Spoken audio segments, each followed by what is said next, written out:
नमस्कार, मैं हूं पंकज। खबरों की ओर बढ़ने से पहले एक नज़र सुर्खियों पर देखिए। आईएएस के पाठक का बेकाबू फरमान। 11वीं क्लास की छात्र छात्राएं सकपका उठे। बिहार जमीन दाखिल खारिज झंझट खत्म, अब घर बैठे ऑनलाइन होगा बिहार दाखिल खारिज। रमेल तूफान कहर, पटना से उड़ान भरने वाले कई फ्लाइटें रद्द, एयरपोर्ट को भी किया गया बंद। क्या 10 साल पुराने आधार कार्ड होने वाले हैं बंद, जाने नया अपडेट। बिहार में कांग्रेस का क्या है भविष्य। राहुल गांधी के दौरे के बीच प्रशांत किशोर ने कह दी बड़ी बात। विभाग ने यह निर्देश जारी किया है कि नामांकन प्रक्रिया पूरी होने के बाद पहले दिन छात्रों अपने विद्यालय से मैट्रिक की वार्षिक परीक्षा देनी है। उन्होंने 11वीं की कक्षा में बिना नामांकन के प्रारंभ करना चाहिए। जैसे बड़ा आरक्षण यह है कि बिहार विद्यालय परीक्षा समिति ने 30 मई से 8 जून तक मानसिक परीक्षा का कैलेंडर भी जारी कर दिया है। ऐसे में सवाल उठता है कि मैट्रिक पास करने वाले अगर नामांकन नहीं हुआ है तो कैसे तय होगा कि किस स्कूल में कितने छात्र कला और कितने छात्र विज्ञान तथा वाणिज्य संख्या में नामांकित होंगे। बिहार राजस्व एवं भूमि सुधार विभाग के तरफ से दाखिल खारिज को लेकर बड़ी खबर निकल कर आई है, जिनके तहत बिहार जमीन दाखिल खारिज झंझट खत्म कर दिया गया है। राजस्व एवं भूमि सुधार विभाग के तरफ से जमीन दाखिल खारिज के लिए सुयोमेटो की प्रक्रिया शुरू कर दी गई है, जिसका मतलब है कि अब आपको दाखिल खारिज के लिए अलग से आवेदन करने की कोई ज़रूरत नहीं है। पश्चिम बंगाल में टकराने वाले चक्रवाती तूफान रेमल के कारण रविवार को देवघर व कोलकाता की उड़ान रद्द कर दी गई थी। दोपहर 12 बजे की इंडिगो देवघर पटना फ्लाइट संख्या 6E7944 और शाम 7:15 बजे कोलकाता पटना फ्लाइट संख्या 6895 को एहतियातन रद्द कर दिया गया था। रेमल तूफान के कारण पटना से उड़ान भरने वाली कई विमानें रद्द हो गई। फ्लाइट रद्द होने के कारण बहुत यात्रियों को परेशानी का सामना करना पड़ा। रेमल तूफान की चपेट में पश्चिम बंगाल के हावड़ा, उंगली, मुरीदाबाद समेत 9 जिले प्रभावित हैं। तूफान को देखते हुए कोलकाता एयरपोर्ट बंद कर दिया गया था। बता दें कि बिहार के कुछ जिले भी तूफान रेमल की चपेट में हैं।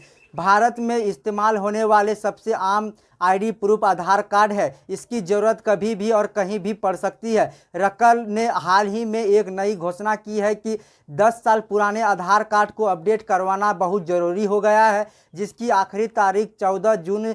सरकार द्वारा आधार कार्ड सेंटर फ्री में बनाए जाते हैं, जहां जाकर आप अपना आधार कार्ड बनवा भी सकते हैं और अपना आधार कार्ड अपडेट भी करवा सकते हैं। अगर आप भी अपडेट करवाना नहीं चाहते हैं तब भी वह बंद नहीं होगा। सरकार ने हाल ही में एक नई घोषणा की है कि 10 साल पुराने आधार कार्ड अपडेट करवाना जरूरी है। इसके लिए आपको 14 जून से पहले घर के नज़दीकी आधार केंद्र पर जाना होगा। आधिकारिक वेबसाइट पर भी इसे अपडेट कर सकते हैं। बिहार में लोकसभा चुनाव को लेकर नेताओं के बीच आरोप प्रत्यारोप। राहुल गांधी बिहार का दौरा करेंगे। प्रशांत किशोर ने राज्य में कांग्रेस की कमी मौजूदगी की आलोचना की। कांग्रेस की मौजूदगी, मल्लिकार्जुन खड़गे का दौरा और बिहार में आरजेडी पार्टी के भीतर जिम्मेदारियों का ब्यौरा। राहुल गांधी खुसरूपुर, बख्तियारपुर, दरियारपुर, पालीगंज और जगदीशपुर में चुनावी रैलियों में भाषण देंगे। लोकसभा चुनाव 2024 को लेकर देश की सियासी गर्म हो गई है। इस बीच राष्ट्रीय नेता का बिहार आने का सिलसिला जारी है। कांग्रेस के वरिष्ठ नेता राहुल गांधी सोमवार को एक दिवसीय बिहार दौरे पर रहेंगे। इसे लेकर चुनावी राजनीतिक कार्यों और बिहार में जन पदयात्रा कर रहे हैं। प्रशांत किशोर से सवाल किया गया। पीके ने पूछा गया कि कांग्रेस का बिहार में क्या भविष्य है। इस पर प्रशांत किशोर ने अपनी बात रखते हुए कहा कि बिहार में कांग्रेस कहीं नहीं दिखाई दे रही है। राहुल गांधी ने अग्निवीर को मंच पर बुलाया, कहा सरकार बनते ही इस योजना को फाड़ फेंक दूंगा। राहुल गांधी ने कहा कि मैं आपको गारंटी देता हूं कि इस चुनाव के बाद नरेंद्र मोदी नहीं रहेंगे, क्योंकि उन्होंने युवाओं को नौकरी नहीं दी। अग्निवीर योजना लाकर युवाओं के भविष्य के साथ खिलवाड़ किया गया है। जातीय जनगणना पीएम मोदी ने नहीं करवाया। हमने जातीय जनगणना कराने की मांग की तो मोदी जी चुप हो गए। कि पटनापुर में 2 पक्षों में हिंसक झड़प हो गई। महिला पर पेट्रोल फेंका, मारपीट और तलवारबाजी में 7 घायल हो गए। समस्तीपुर लड़का और लड़की के बीच शुरू हुए विवाद के कारण 2 पक्षों में हिंसक झड़प हो गई। दोनों पक्षों के बीच जमकर मारपीट हुई और एक पक्ष ने तलवार से हमला कर दिया। इतना ही नहीं, महिला पर पेट्रोल भी फेंक दिया। महिला समेत 2 लोगों की हालत गंभीर है। इस विवाद में दोनों और 7 लोगों घायल हो गए हैं। सभी घायलों को सदर अस्पताल में भर्ती कराया गया। स्कूल के लिए 890 करोड़ की लागत से खरीदे गए हैं 18 लाख बेंच डेस्क, 15,000 निकले खराब। एक्शन की तैयारी में विभाग।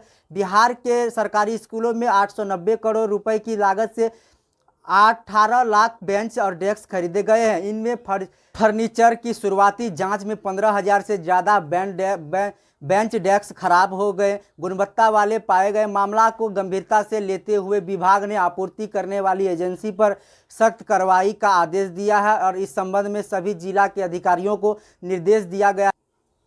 पवन सिंह के मंच पर जाकर फंसे क्रिकेटर आकाशदीप। काराकाट से निर्दलीय प्रत्याशी पवन सिंह के साथ मंच पर शेयर करना और उनके लिए वोट मांगना और अपील करना क्रिकेटर को भारी पड़ गया। रोहतास जिला प्रशासन की ओर से अब आकाशदीप को स्वीप इनकाउंट से हटाने की कार्रवाई। भीषण गर्मी में चमकी बुखार के मामले बढ़कर 15 हुए। अलर्ट पर स्वास्थ्य विज्ञानोडल अधिकारी डॉक्टर सतीश कुमार ने बताया कि मुजफ्फरपुर जिले के कटरा प्रखंड में एक 4 वर्ष के बच्चे एईएस की पुष्टि के बाद जिले में कुल मरीजों की संख्या बढ़कर 9 हो गई है। अब तक कुल 15 बच्चे में एईएस की पुष्टि हुई है, जिसमें कि 6 बच्चे अन्य जिलों में शामिल हैं। बिहार में मौसम में बदलाव और गर्मी बढ़ने के साथ एक बार फिर से चमकी बुखार एईएस के मामले बढ़ने लगे हैं। बीते